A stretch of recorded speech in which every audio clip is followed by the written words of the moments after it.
up, everybody? Welcome to The Stack. I'm Alex. I'm Justin. I'm Pete, and I'm not looking forward to talking about the Marvel stuff today. Oh, wow. Really? What a way to plant a flag, Pete. Interesting. Yeah. Well, that's okay, because we're going to kick it off with a DC comic first. Punchline. Okay. Number 1, written by James Tynion IV and Sam Johns. No relation, I think. Art by Mirka Andolfo. This is, as you can probably guess from the title, focusing on Punchline, the new girlfriend of the Joker, who is brought to the forefront during the Joker War, finally getting her own one-shot. She'll be getting her own series, I think, starting next year at some point. It certainly feels that way, yes. Yeah, but this is picking up. She is in prison.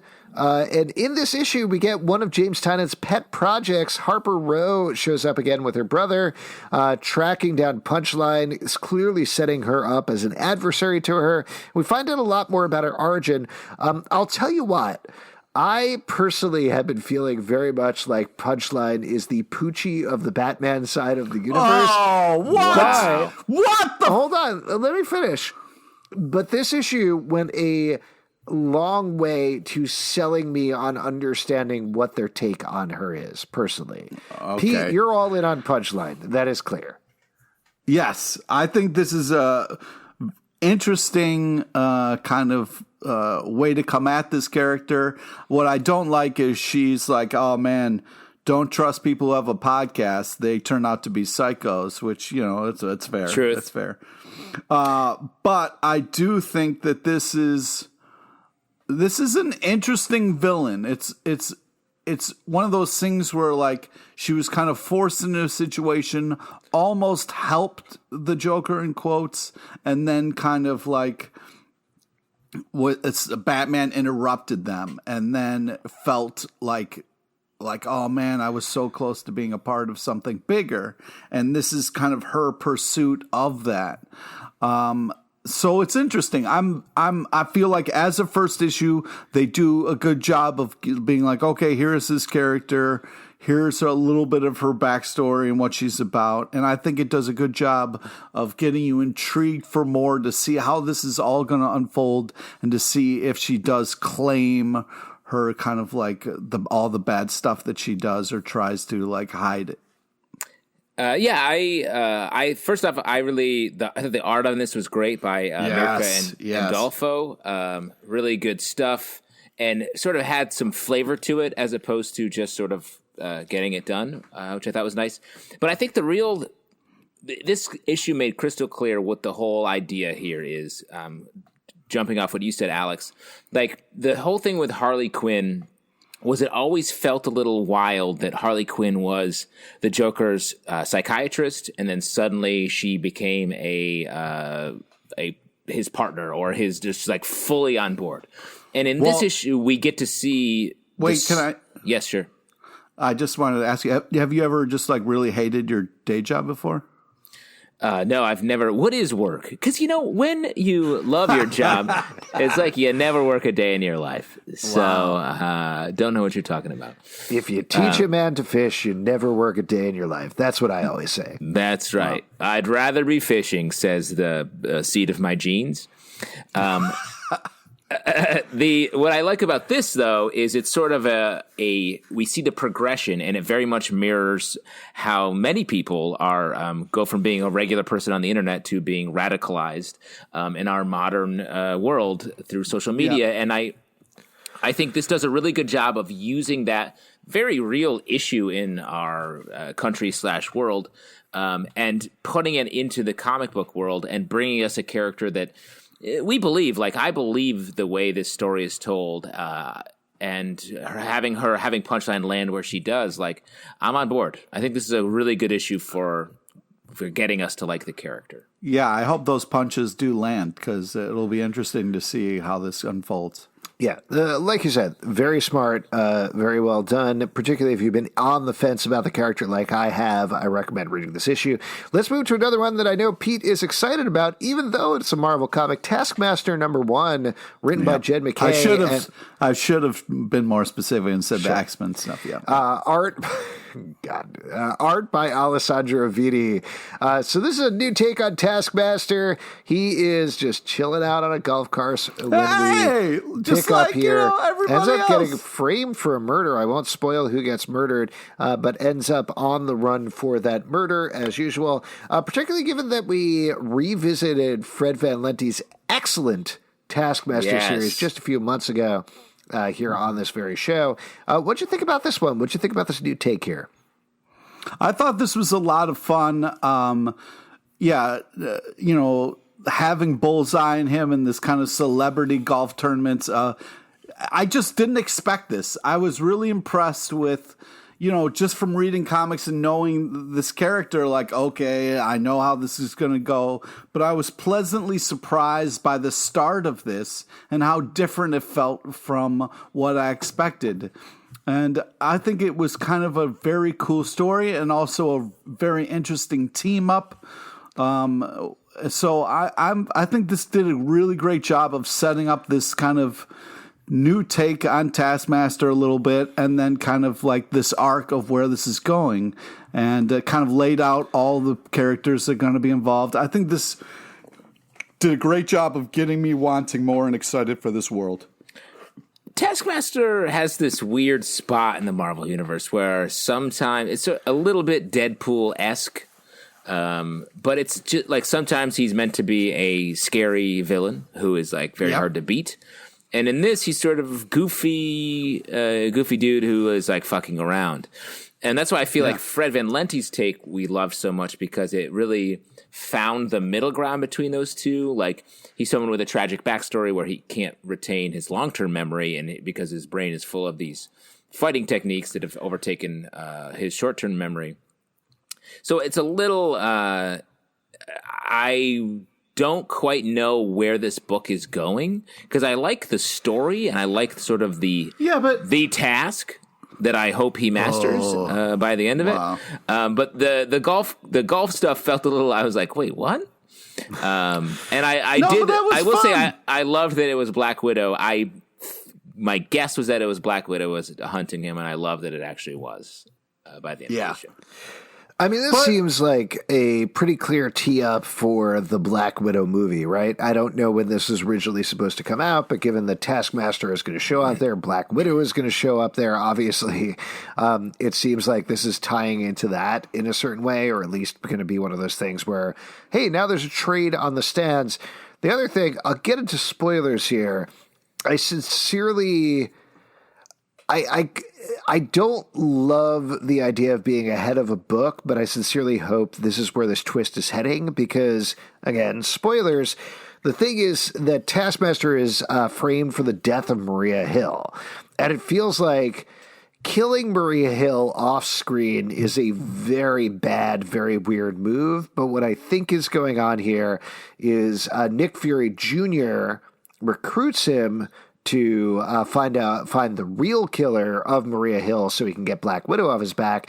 It seems to me that it's probably Nick Fury Jr. is not who he says he is. It is, in fact, somebody else has lied to Taskmaster the entire time, and that's the twist coming down the road. This is something that I felt very uncomfortable and sort of hated when they brought out, oh, Maria Hill is dead. When they get to that twist, say 4 issues down the road, I think I'm going to feel a lot better about this book. But as it is, Alessandro Vitti's art is really solid and fun, and there's some funny bits in here. Jed MacKay, I think, wrote the Black Cat book. Love that coming book. out, which is super I love fun. that book. So he knows comedy. So it's good stuff. If you're looking for a fun, silly one, this might be one to check out. Yeah, I just wanted to go back and touch on something Justin said. Yes, Fred Van Lente definitely did an amazing job. But I think other people should be allowed to do their takes, just because Fred did something that was so iconic. One take and one take only, I say. Legally. I think there's room for other kind of takes on people, but when you're making a movie, you only do one take. Mm-hmm. They just turn the camera on and everything rolls. That's how it LA works. Justin, you know better than that. Come on. Then they just move the camera to different locations. The camera's rolling the whole time it's traveling from everything Atlanta. is filmed live, right? Yep. Great. It's why it's really hard. Actors really have to run very quickly to different places. Mm-hmm. Kick-Ass versus Hit Girl, #1 from Image Comics, written by Steve Niles, art by Marcelo Frusin. This is following the new Kick-Ass, who is in with some drug dealers and gangs. By the end of the book, Hit Girl is maybe coming for her. I gotta tell you, I like Steve Niles. I thought this art was very good. The violence was brutal. We were talking about this on their live show a little bit, the idea that some #1 issues don't leave enough on the table, that they sort of just like get to it at the end. Frankly, this is the issue that I was thinking of when we were talking about it, because not enough happens here in this first issue necessarily to make it work for me, but I'm curious to hear what you guys think. Well, I'm kind of like, you see it in movies and comics all the time. The person who killed somebody then goes to the funeral, and that's just so insane to me, that you would go to somebody's funeral that you murdered. Pete, you're gonna come to my funeral, right? Though. Sure am, buddy. Okay. Yeah, can't wait to piss on your grave. It's going to be great. I just think you don't have to piss on the grave at the funeral. The grave's going to be there. Give it a day. The Come priest back. always says that, right? If anybody would like to piss on the grave. That's right. Yeah. Speak now or forever hold it. Hold it in your bladder. Hold it. You don't want to be caught holding it. Well, yeah, I mean, because we know these characters so well, so I feel like this isn't like a new telling. It's just kind of like these are where these characters are, and pretty soon they're going to clash. But it's always tough when it's like Kick-Ass versus Hit Girl, issue 1, but they don't ever meet in the comic yet, so that's a little like meh. Yeah. Hey, I have a feeling they will down the line. Okay. That's it's just setting it up. I do think the art here is great. If you're Marcelo Frusin really takes on the JRJR vibe, but gives it its own sort of flavor in a nice way. So that was cool. A lot of heads being cut off in perfect little hot dog sections, which I was like, okay. Well, if you got a really sharp sword like that, it's gonna cut right through. So easy to cut through. Yeah, well, that's actually how they make hot dogs. Yep, 100%. Yes. Yeah. And I won't tell you what body parts of what animals are doing that. But otherwise, it was a real quick read. Yes, I agree. Resident Alien, Your Rides Here, #1 from Dark Horse Comics, written by Peter Hogan and art by Steve Parkhouse. I have not been a religious Resident Alien reader, but as far as I can gather from this issue, it's about an alien that just kind of hangs out with people, and I love... He's a resident. Yeah, dude, I kind of love how this. casual it is. I thought there would be more alien stuff in this book. There's not. He's just kind of hanging out. Very chill. No one even talks about how he's an alien. No, guys, we've read this before. This is like a thing where like he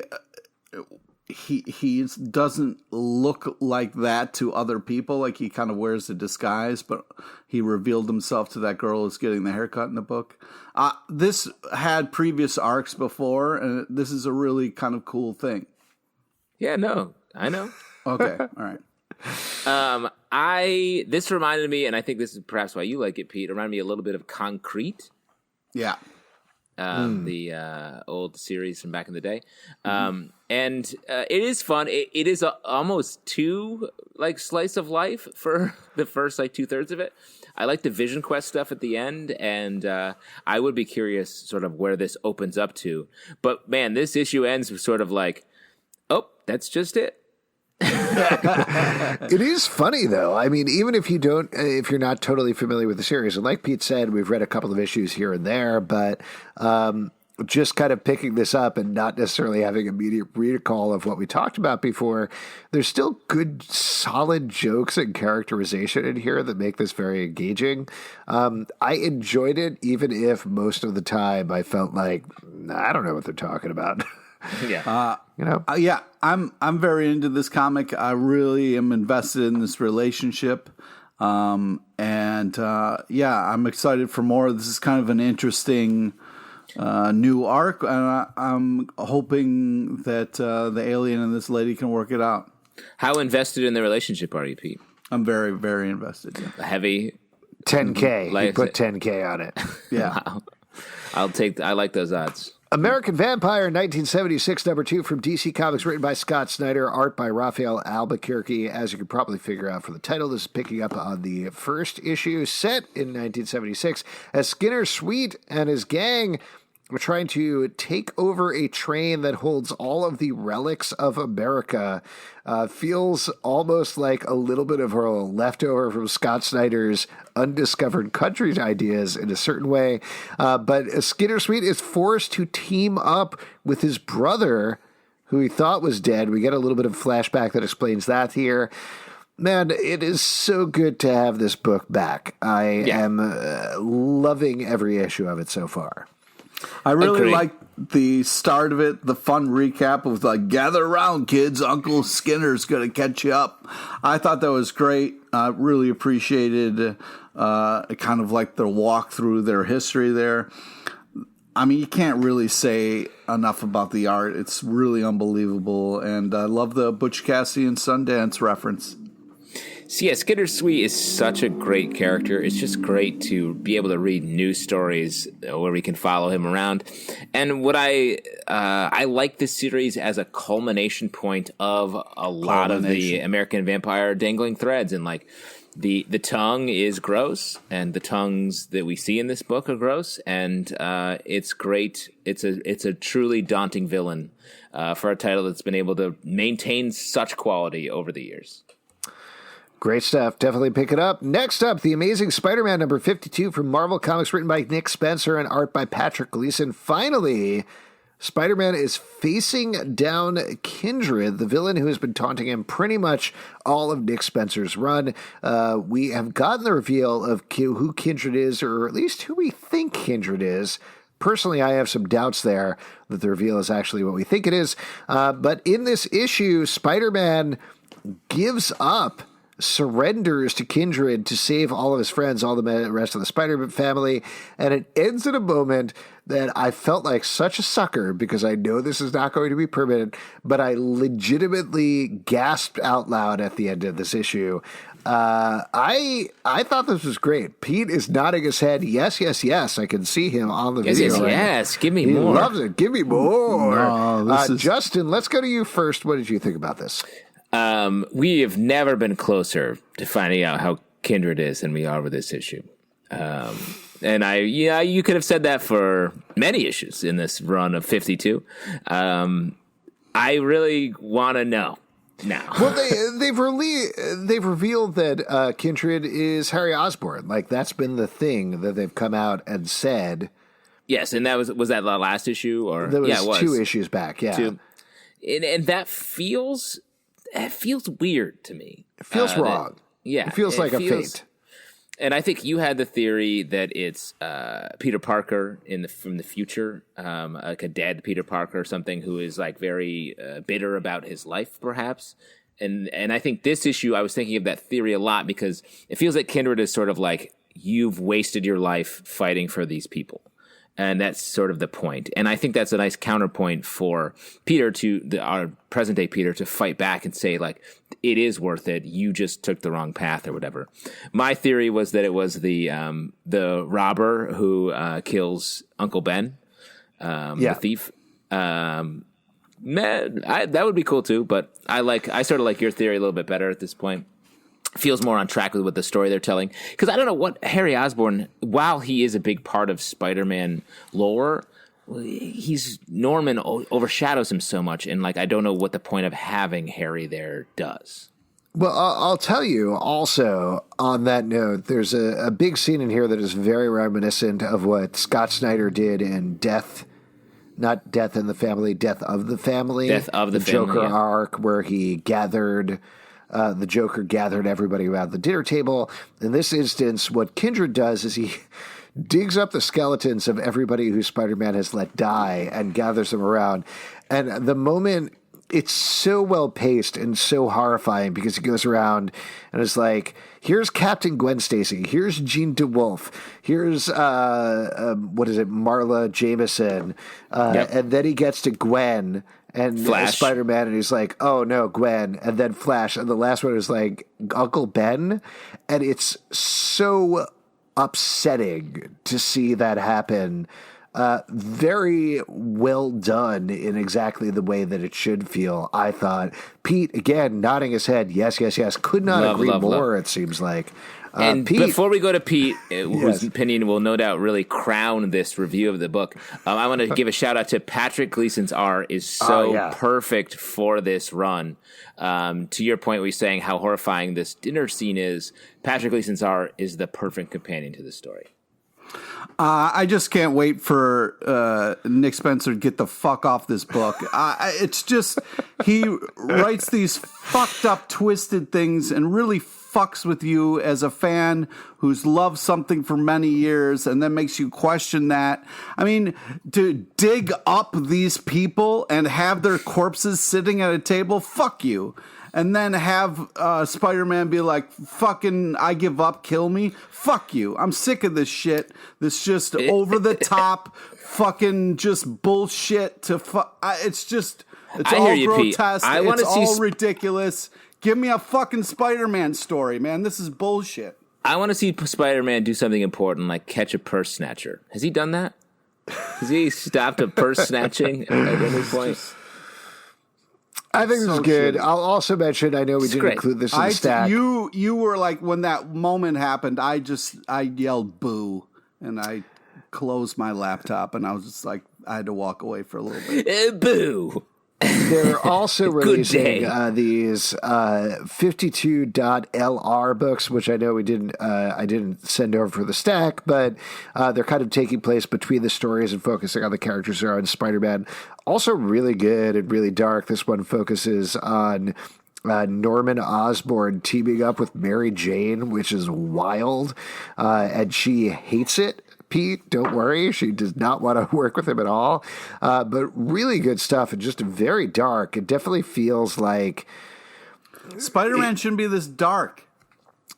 What is almost unequivocally the best Spider-Man story of all time, Pete?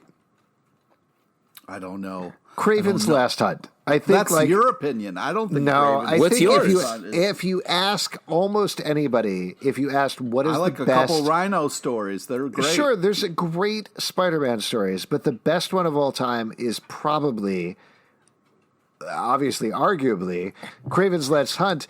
Spider-Man dies. He's buried in that. Craven takes over. He's covered in spiders. It's dark, and I think that's what Nick Spencer is going for here. No, and Nick I think Spencer's he's channeling just doing that shock value shit. It's not. I don't think so. And also, like, Spider-Man's origin is dark. Like, his uncle dies and he lets him go. It's like guilt. Like, he just doesn't know that death. at the time, though. No, I know he doesn't know that at the time.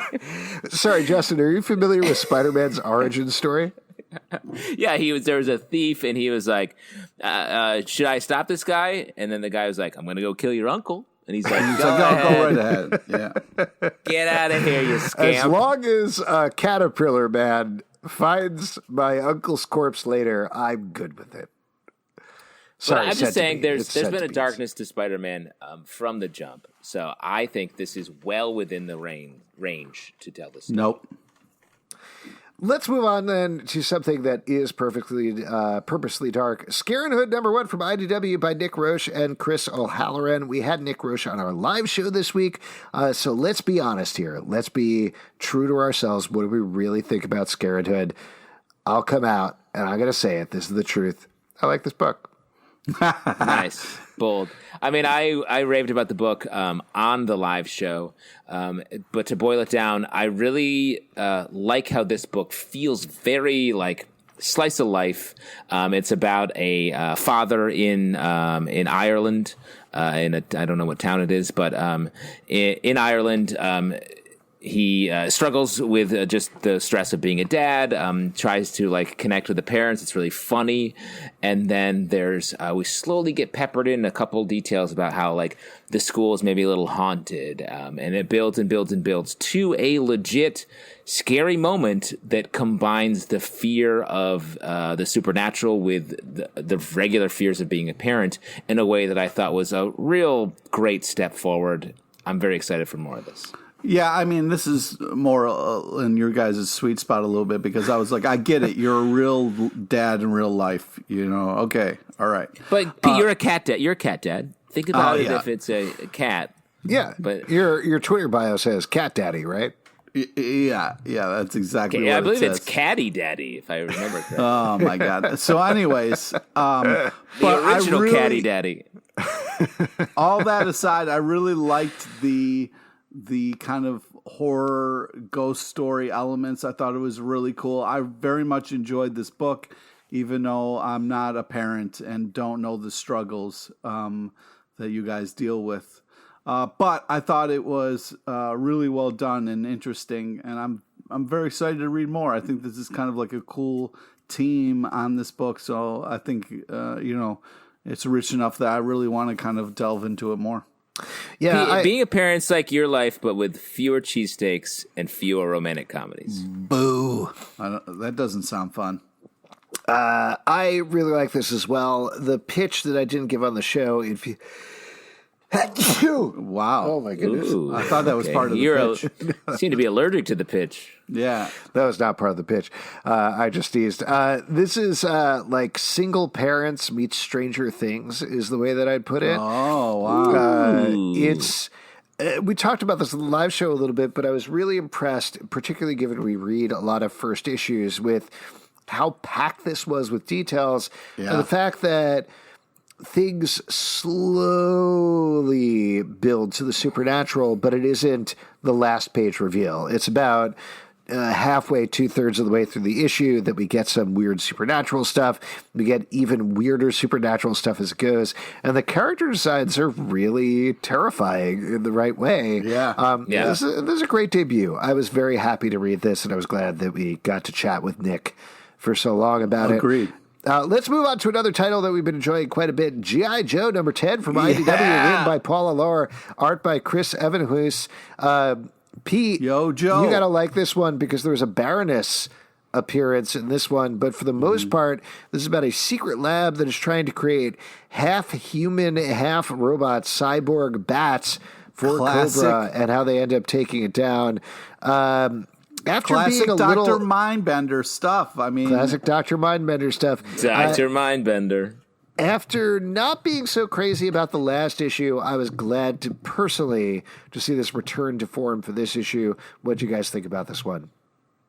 Yeah, I'm enjoying this. I'm having a lot of fun.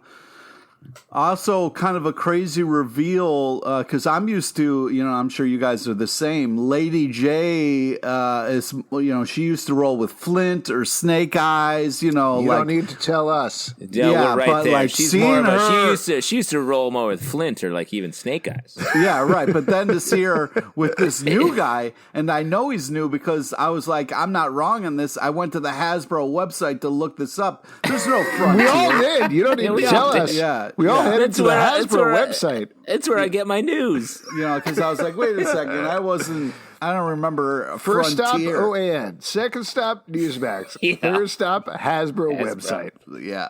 That's where I get my news. Exactly. Especially if I'm like, what's my brother doing? I'm like, Hasbro. But yeah, I continue to have a lot of fun with this book. Some interesting stuff, great art. I think they do a good job of like sometimes doing fun stuff with the names, sometimes holding it back a little bit more. I mean, like I think I've said in the past, I was never a G.I. Joe kid. Yeah, you weren't allowed to watch as a kid. Weren't allowed to watch it because they used you. guns. Yeah. Yes. But these stories I like. I like the way they're sort of one-offs, story of the weeks with like different tones. This one sort of has more of the action figure animated show feel, I think. But like they treat the characters in a realistic way, and I appreciate it. Yeah. It also feels like with this issue that this is starting to build towards something, even though we've been focusing in on these individual characters. Maybe I'm wrong, but issue Castle 12. Fall. What? I think there's something called Castle Fall coming. Yeah, that's coming up. And that certainly seems to be a tease that we're going to start getting all these individual plot points mixing together in some way.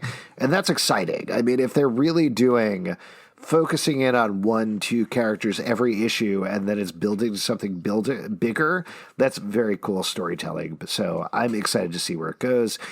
Next up, another one that I'm sure was in Pete's wheelhouse, Dark Knight's Death Metal Infinite Hour Exxtreme with so many X's, #1 from DC Comics, written by Tieri, Becky, Cloonan, Sam Humphries, and of course Lobo. Art by Tyler Kirkham, Rags Morales, Dennis Cowan, and again Lobo. This is, as you can guess, this is what Lobo's been doing during Dark Knight's Death Metal. What's been going on with him? It kicks off with a very Frank Tieri story. Yeah, Frank, come on. I mean, this Pete, is the guy. Perhaps the most Frank Tieri story. This is the guy you want on this book. You know, you want this kind of goon squad guy to tell a story about one of the biggest goons there is, Lobo. And let's not forget, we should make a Lobo Batman. And I think this was the Batman man. Yeah, Batman the bat man. who frags. I think this continues to just be a ton of over the top fun. Just taking the DC universe and being like, let's throw a bunch of X's on it, say it's extreme, death metal, turn it up to 11. And the whole headbutt joke was hysterical. It was just great. Bat Grundy. I mean, what more do you want? Let me just say, it was probably a lot to read 3 back-to-back Lobo stories. It's like getting just a bowl of, like a hot fudge sundae topped with a hot fudge sundae, served in a bowl that's also made out of hot fudge sundae. I mean, and so it's not as, I didn't need that much Lobo.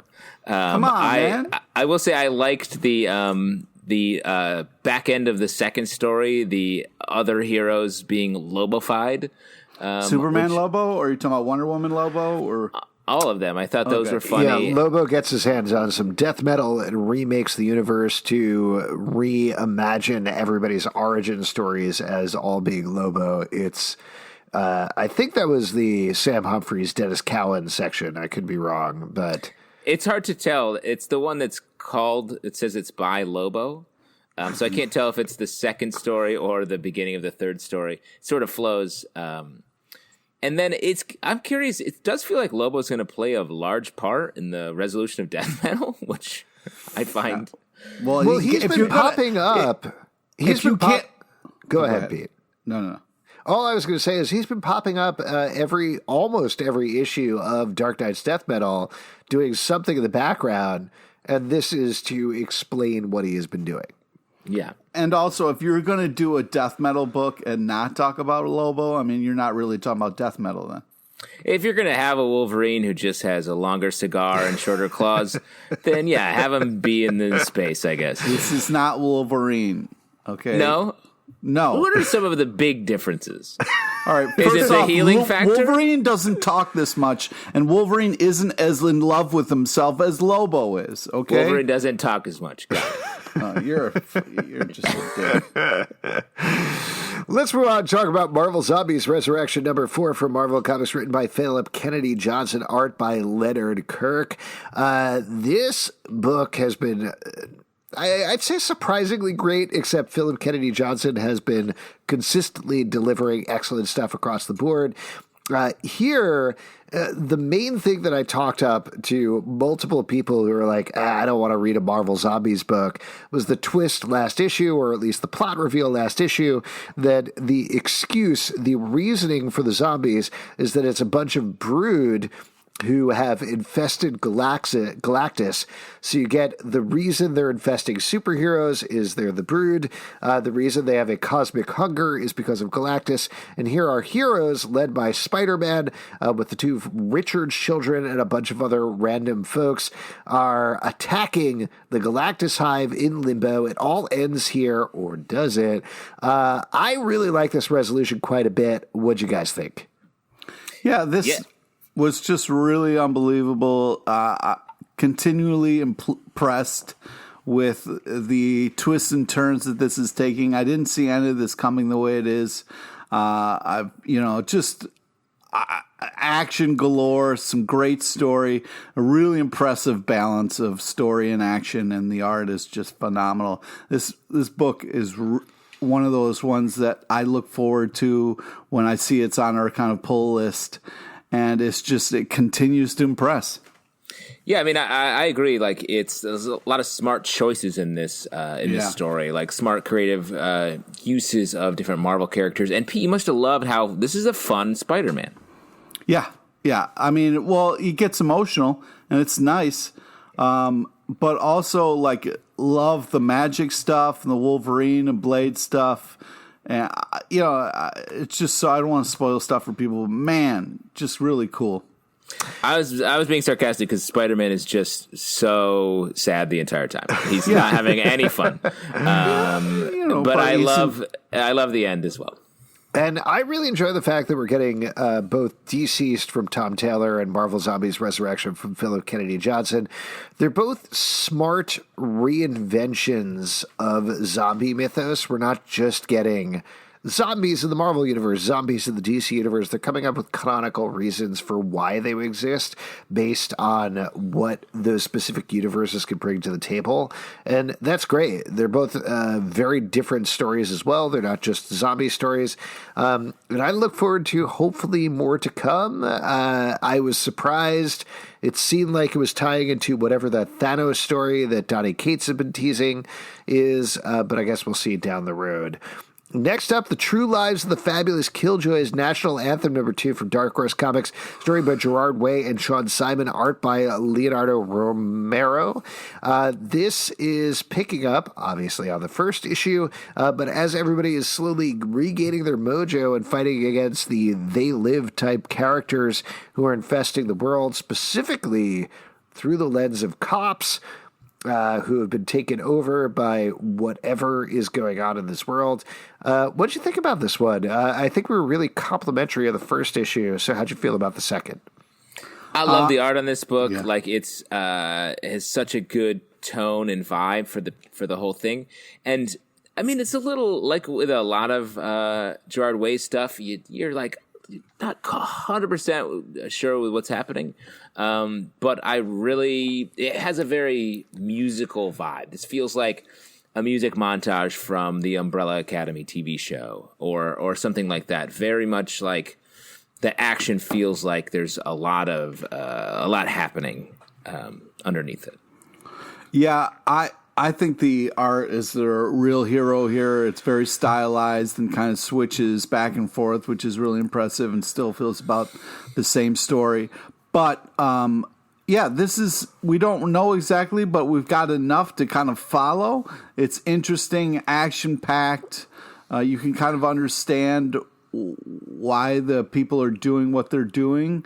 I've been really impressed with this, and I'm going to continue to keep reading it. I think it's great. Particularly with this issue, it feels like it's the sort of thing that if you have ACAB in your Twitter bio, this is the comic for you. Let's move on and talk about Goosebumps Secrets of the Swamp, #2 from IDW, written by Mirka Andolfo, art by Yasmin Flores Montanez.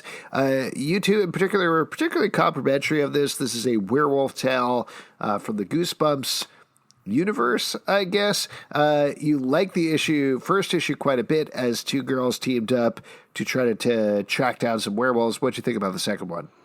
Yeah, I'm really impressed with the way this relationship kind of moved, because what I was worried about in the first issue is you have two characters who kind of forced into this crazy scenario, and I was worried they were going to just fight the whole time and not be able to kind of like move throughout the story and kind of take care of business.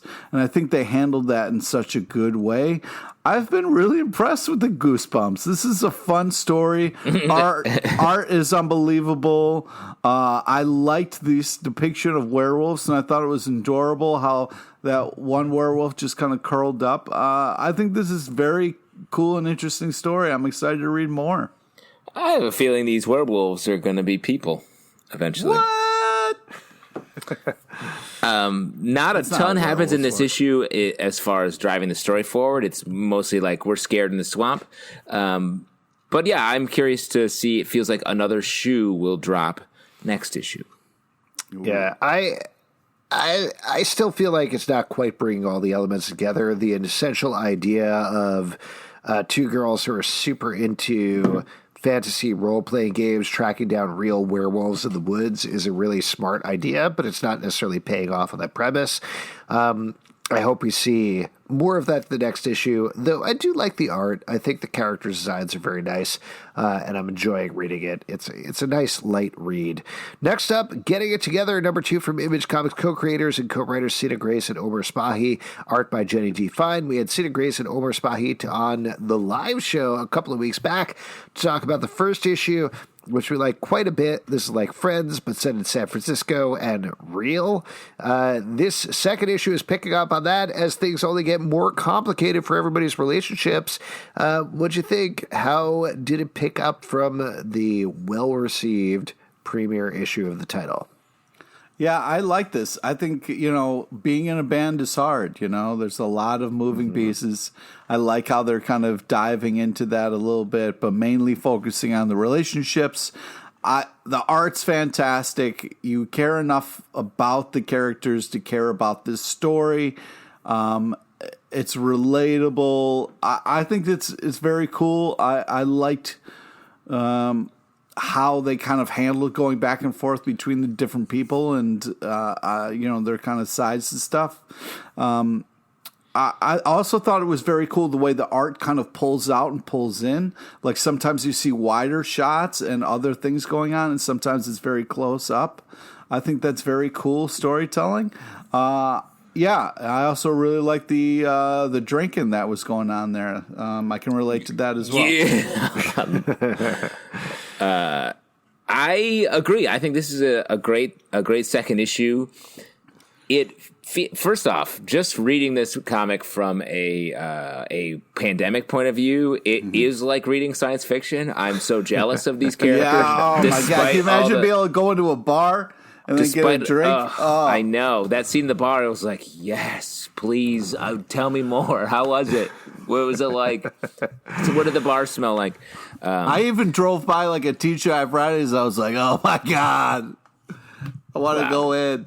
I've never fallen that far. But outside of that, the relationships are really well done in this. And I want to say there are so many great standalone panels where you really see like a perfect encapsulation of a real human action in the moment. Yeah. I like this title's willingness to make the main characters unlikable, which is not an easy I like that about impulse. us. I like that about us as well. Shut up. Shut up.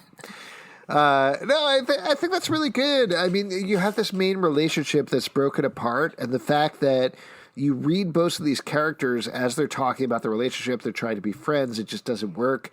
They're both really not very good at it, and there's always this temptation to make those sorts of characters come to some sort of resolution or one character to be better than the other, but it feels like a real relationship right at the middle of this where nobody's right. They just broke up. They were both assholes to each other. They shouldn't have been together.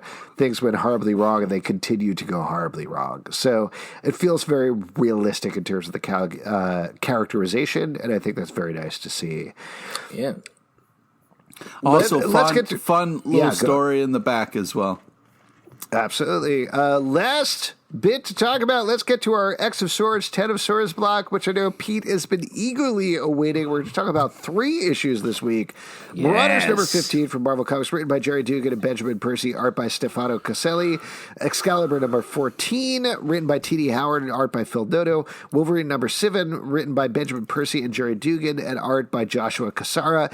In the first issue, we get a resolution of what happened with Wolverine after she stabbed. Let me just run through the plot here, then you can complain to your heart content. Hold on. Right. We get a resolution of the cliffhanger last week was that Wolverine decided to shut down the conflict between Arakko and Krakoa with Otherworld stuck in the middle by stabbing Saturnine to death. We get a resolution to that. Turns out She knows what was going on. She shuts it down. We can see the rest of the dinner party as everybody kind of feels each other out and figures out what the strengths are. Then in Excalibur 13, we finally get the first of the fights. And spoilers here, I'll go through these, but just to give you the rundown of the fights, the first one, Betsy Braddock, Captain Britain, gets beaten immediately. Pete has taken off his headphones. He is done. He is out of here. Betsy Braddock gets beaten immediately. Then I believe the second fight is Doug Ramsey, which he is terrified about. Turns out the fight is to get married, and everybody the ultimate wins fight. there. The ultimate fight.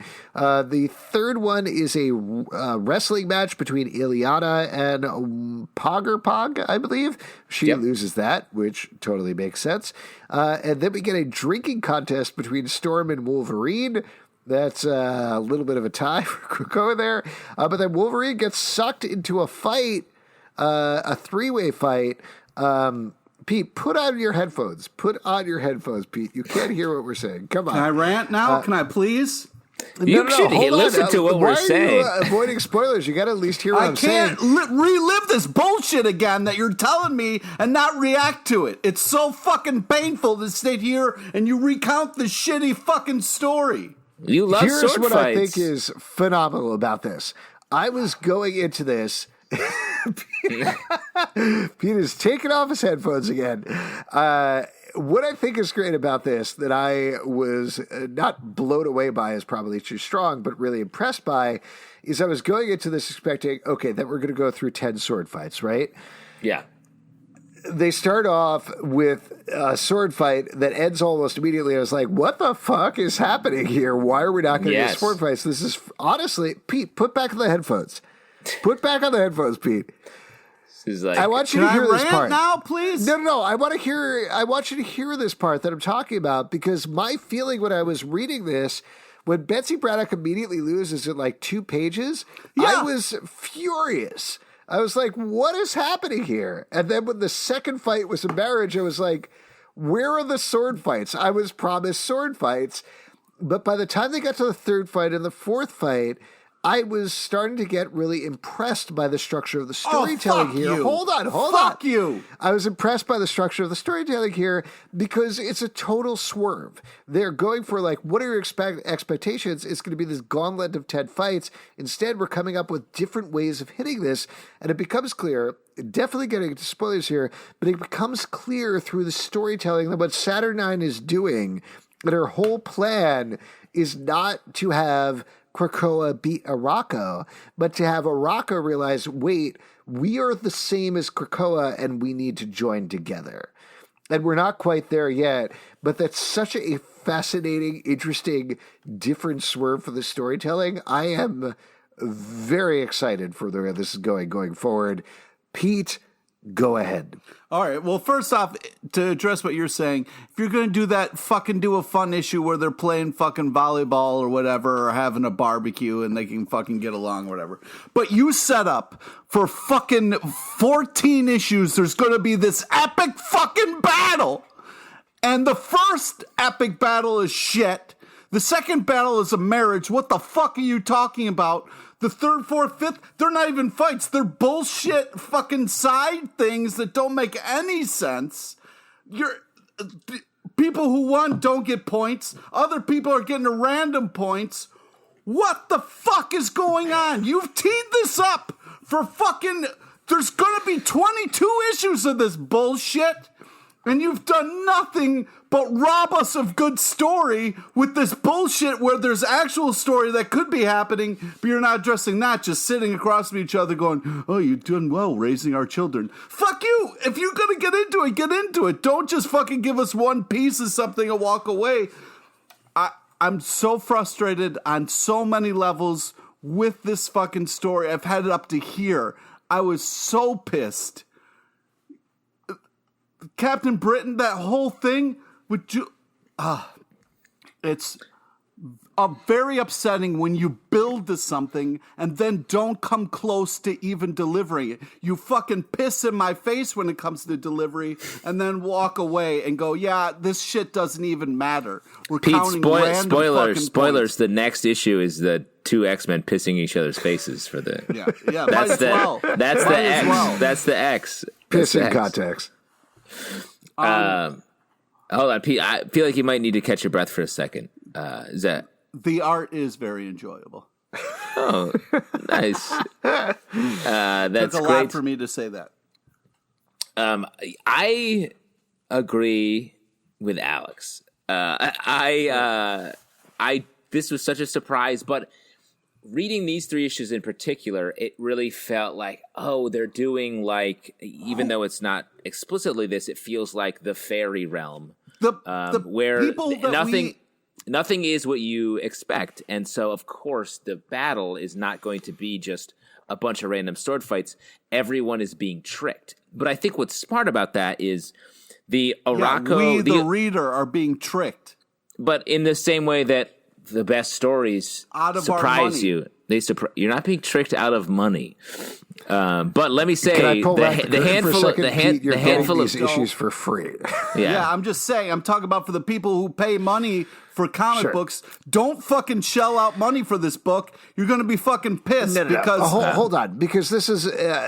I obviously I have not read the issues beyond this week, but this is a build, right? And what we're building up to, and I could be wrong, is we're going to get a actually epic sword fight between Apocalypse and Annihilation, his wife. But if there were 9 issues of sword fights before that, it wouldn't hit as hard when you finally get to that. Well, then give me story and then just give me that last fight. Don't fucking promise me great battles along the way and then fucking be like, nope. Two people are randomly going to get married for no fucking reason, and all of a sudden a guy who all he does is talk to things can't talk, and that's the reason he falls in love with her? Are you fucking kidding me? Here's what I was trying to say before. Like, sorry, Justin. It is much more interesting to have these stories be surprising and interesting, especially at the beginning when like especially Doug Ramsey, like he goes in, either he's going to be straight up murdered or he's going to win randomly. Instead, it's something completely unexpected, and I appreciate that. And it also, like, as we've met the Arakko warriors, they're, like, so intense. There's so much more. They've been they fought their entire lives for millennium. One of them has legit never lost a thing. So, like, the odds are stacked against the X-Men, and I think the X-Men, in one of these issues, they talk about this. They have had a happier world, a happier life. So I think they can sort of figure out these games and win this without it being just a brute battle between different people that we've seen 100 times in 100 different comics. So I think this actually makes for some better storytelling. The fact that Wolverine issue where he wins and also loses is fun. It's funny. Wolverine is outplayed twice in these issues. I love the Storm Wolverine drinking battle. That's great. Did you see Storm leans in for a kiss? She does. Like, What's there up? is so much. Who did the art for that one? That was Joshua Cassara. The way that is laid out in that issue, and it slowly builds until Wolverine disappears as they're about to kiss because they're completely wasted and they're going to hook up. That's great. Like, I love the tension inherent in that scene, and the fact that Wolverine ends up in this 3-way battle where he's just plastered the entire time is so much fun. It's good.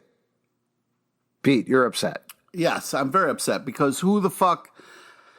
I don't understand why Wolverine is not acting like Wolverine. Wolverine, you can't just drink in the middle of a sword battle. You know you're going to have to fight. And also, like, why are you trying to cheat beforehand? Like, I have They say that it's a drinking game is the battle, so he does it. Listen, yeah, you can't smell you're going to get fucked on that. I saw that coming a mile away. I've never been fucked during a drinking game. Or I guess afterwards, but... I don't know. Anyways... I just think that, hey, if you want to tell stories, great, but don't promise me one thing and then deliver another thing. I like a swerve. I like interesting stories. Yes, the marriage is surprising, whatever. Great for you guys. But when you put me through these fucking origin stories of getting a sword and, oh man, I got the baddest sword I can get, and now I'm going to go into a battle to fight for my fuck island. Oh my God. And then you don't do that. You don't even come close to a battle. We haven't gotten one good one yet, and the scoring is all wrong. You're really concerned with the score. Yeah. This is if you're fighting to the death and it's the title of the event is called X of Arm Wrestling. I don't understand what your problem is. Fucking arm wrestling. It's called 10 of Marriage. Well, clearly we have a disagreement here, and I think that's great. 2-1, we win. Later. There you go. Araco wins. That's it for our Stack. Yeah, we're Araco. Sorry, Justin. That's it for our Stack podcast. If you'd like to support us, patreon.com/comic book club. Also, we do a live show every Tuesday night at 7 p.m. to Crowdcast and YouTube, iTunes, Android, Spotify, Stitcher, or the app of your choice to subscribe and listen to the show at Comic Book Live on Twitter, comicbookclublive.com for this podcast and many more. Until next time. Keep getting married, everybody. Get out there, the ultimate sword fight.